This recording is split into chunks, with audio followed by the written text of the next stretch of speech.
میں چوکیدار کو 1650 روپے تنخواہ دیتا ہوں، صحت پر 13 روپے جبکہ تعلیم پر 75 روپے خرچ کرتا ہوں، گھر کا گزارا قرض لے کر کرتا ہوں۔ میرا چوکیدار کہتا ہے کہ ہمسایوں سے بہت زیادہ خطرہ ہے جبکہ میرے پاس لوٹنے کے لیے کچھ بھی موجود نہیں ہے، کیا میں احمق ہوں؟ بسم اللہ الرحمن الرحیم۔ ناظرین، میں ہوں آپ کا میزبان حماد کھر، آپ دیکھ رہے ہیں میرا فیس بک پیج اور یوٹیوب چینل۔ ناظرین، خبریں کچھ اچھی نہیں ہیں اس وقت جو پاکستان کے حالات چل رہے ہیں، کیونکہ دہشت گردی کی لہر بھی دوبارہ پاکستان میں سر اٹھا رہی ہے، اور اس کے ساتھ ساتھ پاکستانی قوم کو اس وقت جو مہنگائی کا سامنا ہے اس کے حوالے سے کچھ اچھی خبریں نہیں آ رہی۔ اس وقت جو سب سے اہم خبر میرے پاس ہے وہ یہ کہ IMF کے ساتھ جو مذاکرات چل رہے تھے وہ مکمل ہو چکے ہیں۔ وزیر خزانہ اسحاق ڈار صاحب کے مطابق جو مذاکرات تھے وہ کامیاب ہو چکے ہیں۔ اب یہ ہے کہ وزیر خزانہ صاحب کہہ رہے ہیں کہ 170 ارب روپے مزید ٹیکس لگانا پڑے گا۔ ناظرین، اب اس پاکستانی قوم کو 170 ارب روپے مزید ٹیکس کا جو بوجھ ہے وہ برداشت کرنا پڑے گا۔ اس قوم کو یہ 170 ارب روپے کا ٹیکس برداشت کرنا پڑے گا جس کے پاس 2 وقت کی روٹی نہیں ہے۔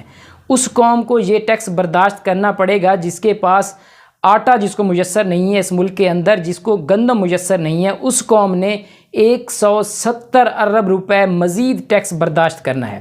ناظرین، وزیر خزانہ اسحاق ڈار کہتے ہیں کہ ہم تگ و دو کر رہے ہیں کہ کسی طریقے جو ہے وہ IMF کے ساتھ مذاکرات کامیاب ہو جائیں۔ ان کا مزید کہنا تھا کہ ہم جو نئے ٹیکس لگا رہے ہیں اس سے ہماری کوشش ہے کہ ان ٹیکسز کا جو اثر ہے وہ غریب عوام پر ڈائریکٹ نہ پڑے۔ ناظرین، اب دیکھنا یہ ہے کہ کیا یہ جو ٹیکس کا اثر ہے غریب عوام پر پڑے گا یا نہیں۔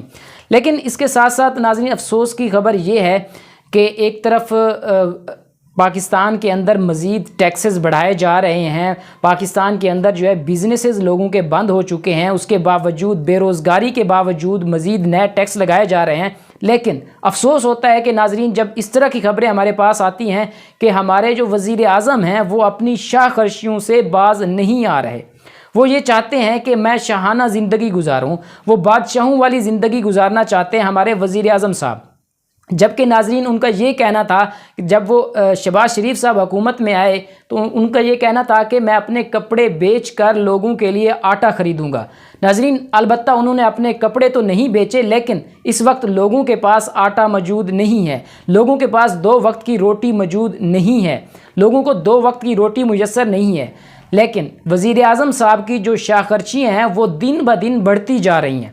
ناظرین، اس وقت پچھلے ولاگ میں نے آپ کو بتایا تھا کہ وزیر اعظم صاحب کی جو کیبنٹ ہے وہ 83 افراد تک پہنچ چکی ہے، لیکن اب افسوسناک خبر ایک اور ہے کہ وزیر اعظم صاحب کی جو کیبنٹ ہے وہ 83 افراد سے بڑھ کر 85 تک پہنچ چکی ہے۔ اس وقت ہمارے وزیر اعظم صاحب کی اس ملک کے وزیر اعظم کی کیبنٹ 85 افراد پر مشتمل ہے جہاں لوگوں کے پاس 2 وقت کی روٹی میسر نہیں ہے۔ ناظرین، ان کی جو یہ پاکستان کی تاریخ کی دوسری بڑی کیبنٹ ہے۔ اس سے پہلے یوسف رضا گیلانی صاحب کی کیبنٹ تھی جو کہ 91 افراد پر مشتمل تھی، جس میں ان کے مشیر، ان کے معاون خصوصی اور وزیر شامل تھے۔ یہ دوسری بڑی کیبنٹ ہے جو 85 افراد پر مشتمل ہے۔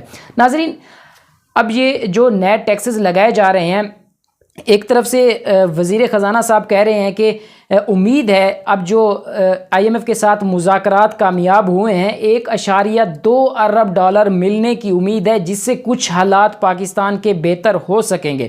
لیکن ایک صحافی کے سوال پر جواب دیتے انہوں نے کہا، جب صحافی نے ان سے سوال کیا LCs کے بارے میں کہ یہ کب اوپن ہوں گی اور کب پاکستان میں جو ہے وہ بزنس لوگوں کا چل سکے گا، تو وزیر خزانہ صاحب کہتے ہیں کہ 5-7 ملین ڈالر آنے دیں، اس کے بعد یہ LCs والا جو مسئلہ ہے یہ بھی حل ہو جائے گا اور پاکستان میں لوگوں کے بزنسز بھی کھل جائیں گے۔ اس سے ایک بات ناظرین واضح ہو جاتی ہے کہ ابھی پاکستان میں کوئی امکان نہیں ہے کہ لوگ اپنا بزنس چلا سکیں، کیونکہ 5-7 ملین ڈالر اتنے جلدی آنے نہیں ہیں پاکستان میں، اور نہ ہی پاکستان میں لوگوں کے جو بزنسز ہیں وہ چل سکیں گے، اور نہ ہی غریب کو 2 وقت کی روٹی میسر ہو سکے گی۔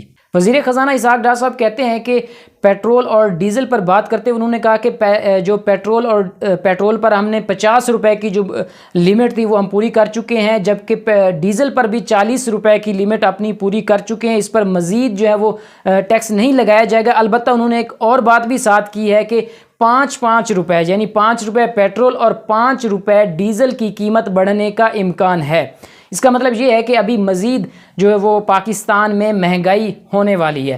ناظرین، یہ کچھ آج کے جو حالات تھے، آج کی جو خبریں تھیں وہ میں نے آپ کے سامنے رکھی ہیں۔ ان سے یہی واضح ہوتا ہے کہ ابھی جو اس وقت مہنگائی ہے پاکستان میں، یہ ابھی اتنی کوئی زیادہ نہیں ہے، لیکن ابھی مزید مہنگائی ہوگی، کیونکہ بلاول بھٹو صاحب نے بھی کہا تھا کہ یہ جو ہم پاکستان میں مہنگائی کر رہے ہیں یہ ہم IMF کے کہنے پر کر رہے ہیں۔ اب ان کی کوشش یہ ہے کہ کسی نہ کسی طریقے IMF کے ساتھ ہمارے جو معاہدے ہیں وہ کامیاب ہو جائیں، چاہے اس کے لیے پاکستانی عوام کو کتنے ہی مشکل حالات سے کیوں نہ گزرنا پڑے۔